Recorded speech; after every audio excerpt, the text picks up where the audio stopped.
Hi friends, Shiva learning hub में आपका स्वागत है। ये क्लास 12 का अध्याय 1 का बिलियन सॉल्यूशन है। इसमें बहुत सी परिभाषाएं हैं जो 2 नंबर में आती हैं। ये मोस्ट इम्पोर्टेंट क्वेश्चन आता है हमेशा। जैसे कि देख सकते हैं, ये पहला ये क्वेश्चन है मोलरता। ये 2 नंबर हमेशा आता है। चलते हैं, आपको परिभाषाएं हम बताते हैं। मोलरता किसे कहते हैं? मोलरता 1 लीटर बिलियन में घुले विलेय पदार्थों के मोलों की संख्या को बिलियन की मोलरता कहते हैं। इसे एम से भी प्रदर्शित करते हैं हम। और यहाँ पे बताते हैं कि मोलरता बराबर विलेय के मोलों की संख्या, जो विलेय होता है उसके मोलों की संख्या गुणे एम होती है। एम अपान बिलियन का आयतन मिलीलीटर में होता है। इजुकट यहाँ बराबर करते हैं 1000 गुणे विलेय की मात्रा गुणे एम अपान विलेय का अणुभार गुणे आयतन। ये जो है मिलीलीटर में रहेगा, आयतन जो रहेगा उसमें अणुभार का। ये दूसरा क्वेश्चन है मोलरता। इसे परिभाषित करता हूँ मैं। 1000 ग्राम विलायक में घुले विलेय पदार्थों के मोलों की संख्या को बिलियन की मोलरता कहते हैं। इसे एम से प्रदर्शित करते हैं। आपके लिए इतना, इससे शॉर्ट आप परिभाषित नहीं कर सकते हैं। इतना शॉर्ट हम लेकर आए हैं इस वीडियो में। यहाँ पे है मोलरता बराबर 1000 गुणे विलेय के मोलों की संख्या गुणे एम अपान विलायक की मात्रा, ये करते हैं और ये ग्राम में रहेगा। यहाँ पे इसे टू करते हैं 1000 गुणे विलेय की मात्रा गुणे एम अपान विलेय अणुभार गुणे विलायक की मात्रा। ये अगर आप इन सूत्रों को याद कर लीजिए। ये बहुत ही मोस्ट इम्पोर्टेंट है, क्योंकि ये हमेशा निगमन में काम आते हैं।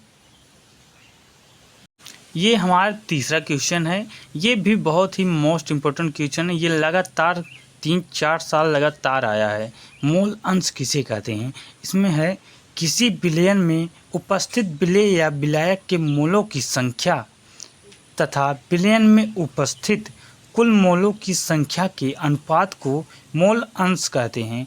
यदि विलेय तथा विलायक के मोलों की संख्या क्रमशः n, स्मॉल n तथा स्मॉल कैपिटल N हो तो विलेय के मोलों का अंश होते हैं x1 = स्मॉल n होता है ये अपान small n plus capital N, तथा ये विलायक का अंश जो है दूसरे का = कैपिटल N अपान जो है small n plus capital N है।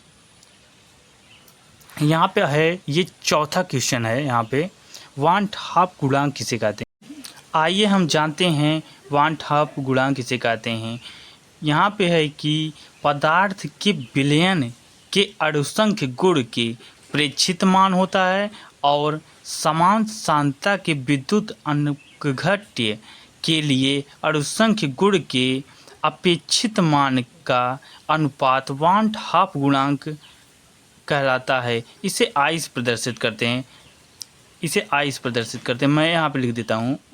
इसे आई से प्रदर्शित करते हैं।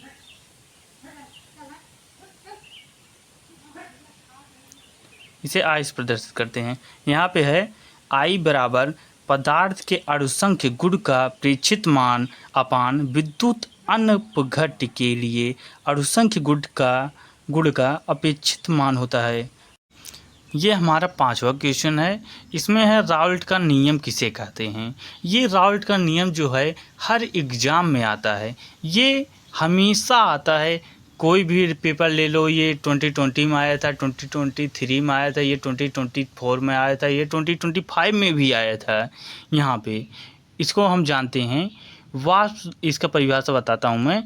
वाष्प दाब का अपेक्षित अवनमन विलेय के ग्राम अणुओं की संख्या तथा विलयन में उपस्थित ग्राम अणुओं की कुल संख्या के अनुपात या विलेय पदार्थ के मोल प्रभाज के बराबर होता है। अर्थात आइए हम इसका भी सूत्र जान लेते हैं। इसका है small p minus small p s अपान स्मॉल p = स्मॉल एन अपान small N plus capital N. आप सब इनको जानते ही होंगे, पहले ही बता चुका हूँ मैं। यहाँ पे है छठा क्वेश्चन, पराशर दाब। ये हमेशा मोस्ट इम्पॉर्टेंट क्वेश्चन है, जो कि हमेशा आता है ये 2 नंबर में, ये बिलियन चैप्टर से ये हमेशा ही पूछता है।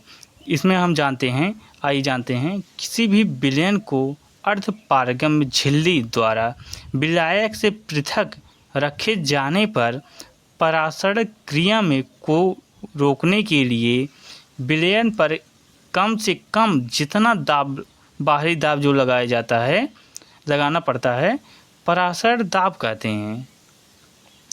तो ये रहे आपके 6 मोस्ट 2 नंबर वाले क्वेश्चंस और उनके आंसर सॉल्यूशन बता चुका हूँ मैं यहाँ पे।